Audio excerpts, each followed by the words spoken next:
নমস্কার বন্ধুরা, আশা করছি আপনারা সকলেই খুব ভালো আছেন, সুস্থ আছেন। আপনাদের সুস্থতা কামনা করে আজ একটি নতুন পর্ব শুরু করতে চলেছি। আজ আমি বানাচ্ছি পাবদা মাছের এক লোভনীয় রেসিপি। দুপুরে গরম গরম ভাতের সাথে এইভাবে পাবদা মাছ বানিয়ে খেলে অসম্ভব সুন্দর খেতে লাগে। তাহলে আসুন এই সুন্দর পাবদা মাছের রেসিপিটি আপনারা বাড়িতে কিভাবে বানাবেন সেটাই দেখে নেওয়া যাক।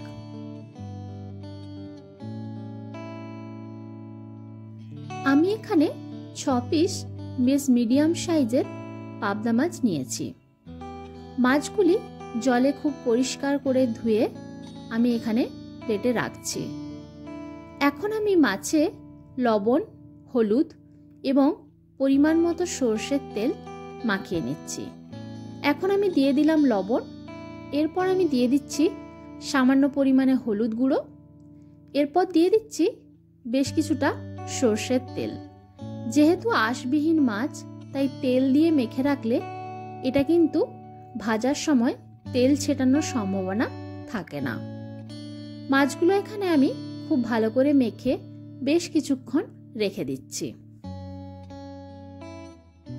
গ্যাসে কড়াই বসিয়ে দিয়েছি, দিয়ে দিচ্ছি পরিমাণ মতো সরষের তেল।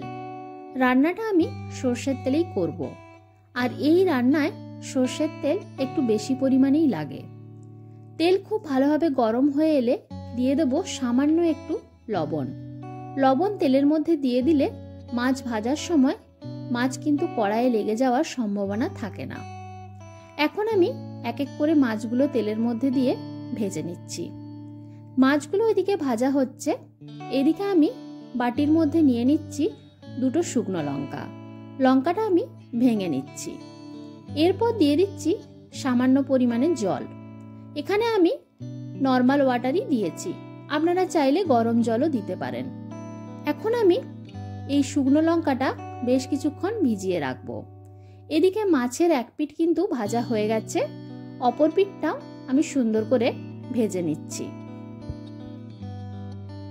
মাছগুলো খুব ভালোভাবে ভাজা হয়ে গেছে। এখন আমি এগুলো তেল থেকে তুলে নিচ্ছি।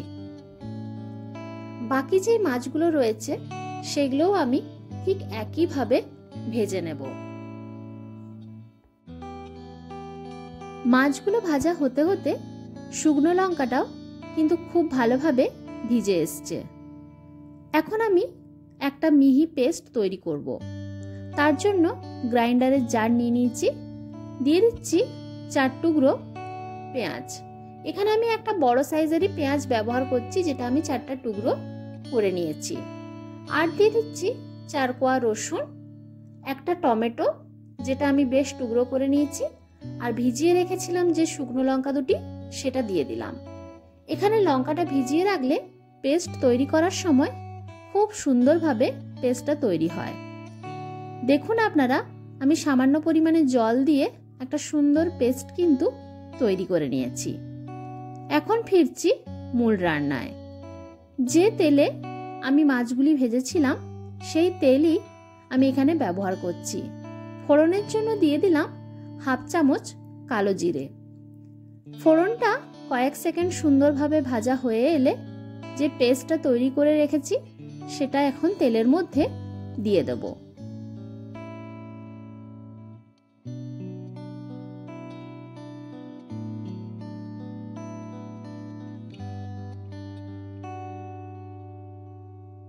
এখন আমি এটা তেলের মধ্যে বেশ সুন্দর করে কিছুক্ষণ সময় ধরে ভেজে নেব।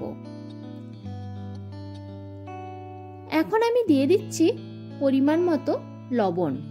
লবণটা এখানে বুঝেই দিতে হবে, কেননা মাছের সাথেও কিন্তু আমরা লবণ ব্যবহার করেছি।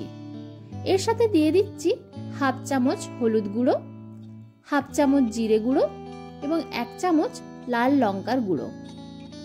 সমস্ত মশলা খুব ভালো করে মিশিয়ে বেশ কিছুক্ষণ সময় ধরে এটা কষিয়ে নিতে হবে। এটা আমি ততক্ষণ পর্যন্ত ভাজবো যতক্ষণ পর্যন্ত এর থেকে তেল বেরিয়ে না আসছে।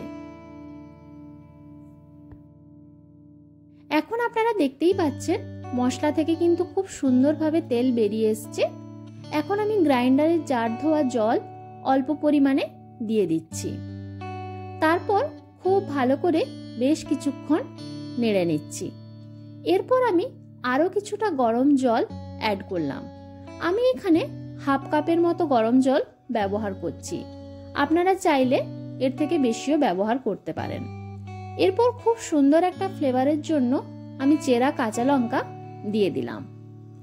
ঝোল খুব ভালোভাবে ফুটে এলে এখন আমি এক এক করে ভেজে রাখা পাবদা মাছগুলো ঝোলের সাথে মিশিয়ে নিচ্ছি।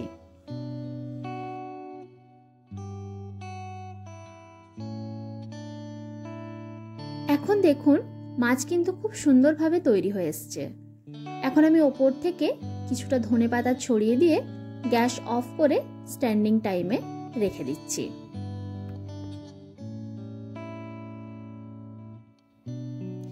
এখন আমি প্লেটিং করে নিচ্ছি। আপনারা দেখুন মাছটা কি লোভনীয় তৈরি হয়েছে, খেতেও কিন্তু অসম্ভব সুন্দর হয়েছিল। আপনারাও কিন্তু এইভাবে পাবদা মাছ বাড়িতে রান্না করতেই পারেন। আমি আশা রাখছি আপনাদের ভীষণ ভালো লাগবে। আজকের এই রেসিপিটি আপনাদের কেমন লাগলো আমাকে কিন্তু কমেন্টে জানাতে ভুলবেন না। ভালো লাগলে লাইক, শেয়ার এবং সাবস্ক্রাইব করার অনুরোধ রইল। এতক্ষণ আপনারা দেখছিলেন রেসিপি বাই শর্মিষ্ঠা। আমি শর্মিষ্ঠা।